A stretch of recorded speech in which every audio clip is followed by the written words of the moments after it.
This painting is a surprise. There are many paintings in this exhibition that are surprises, but this one was a surprise, particularly that it has become really the signature image for the exhibition.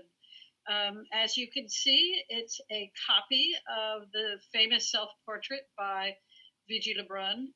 It's by an artist named Elisabeth Adams, about whom we knew virtually nothing when this began. I think I was drawn to the painting for a long time, probably because it was on the cover of Germaine Greer's book, published in 1979, called The Obstacle Race, that was a required reading, essentially, for feminist art historians in the early 80s. And it left a mark, I think, on many people who've been studying art over the years. So as I said, we knew very little about Elisabeth Adams before this started. We now have an image of her. It's the only image I know of her. The painting itself was not in great condition when this began, but we pursued it to see whether we could discover a story. Was there a story to be told behind this painting that intrigued me for years? And we learned that Elisabeth Adams came from a prominent, progressive Boston family, and she and her sisters were educated at the Emerson School for Girls, one of the first schools in America to offer the same curriculum for girls that boys had studied for decades. And the founder, George Beryl Emerson, who coincidentally is the great-grandson of the owner of the Sayward Wheeler House, Jonathan Sayward, Emerson believed that it was appropriate that his young students know that they should be able to pursue their passions. For Elisabeth Adams, that meant becoming an artist. And she was challenged in the 1850s in becoming an artist because, for one thing, there were no classes for females who wanted to take art classes. And for another, even if there had been, they would not have been allowed to study nude models. It wasn't until the very end of the 19th century that women were allowed to paint from the nude, which is a classic technique in learning art, learning how to paint. Instead, as you can see in Philadelphia, Thomas Eakins offered his girls a cow to paint instead of a nude model. I don't know how successful that was, but in fact, women succeeded even despite that.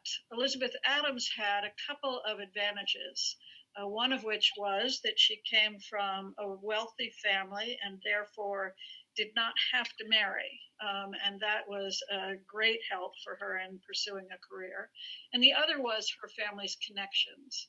Here you see her younger sister, Annie Adams Fields, who was married to the great Boston publisher James T. Fields. And Elisabeth joined them on their honeymoon trip to Europe in 1859. And no doubt in the ensuing years, she stayed behind for 11 years. But I'm sure she took advantage of her brother-in-law's connections to meet members of the expat community in Paris and in Italy. In Paris, she took classes with the French artist Charles Chaplin, who taught classes. He was one of the only artists to teach classes for women. But like most of her brethren, her sisters, she no doubt paid twice what boys did and got half the attention. At some point, she left Paris in the mid part of the 1860s and went to Florence, where she had an opportunity to go to the Vasari corridor, which was newly opened at the time to the public. The Vasari corridor was hung with portraits, self-portraits, that artists had been invited to submit. So you couldn't just go out and offer one up. You had to be invited. And at the Vasari corridor, I like to think of Elisabeth Adams moving along and looking at paintings by Fra Filippo Lippi, by Brunelleschi, by others of that ilk. Now, then as now, one of the ways that artists have learned their trade is not only through classes, but through copying.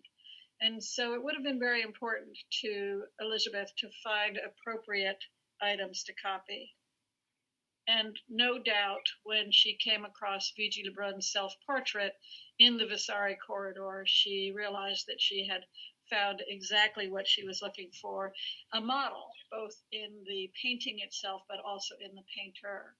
And while she never achieved the same degree of success that Vigée Le Brun did, the quality of her art was affirmed in 1885 when one of her paintings was accepted to the Paris Salon.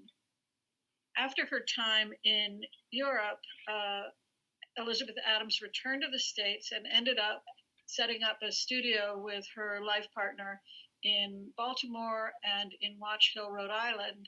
And somehow or another, she retained this very large painting. So it must have been important to her. And therefore, it becomes a good candidate, as it turns out, to become the image for Artful Stories. It has not only quality, but it has a story to tell, which is always what's important to historic New England.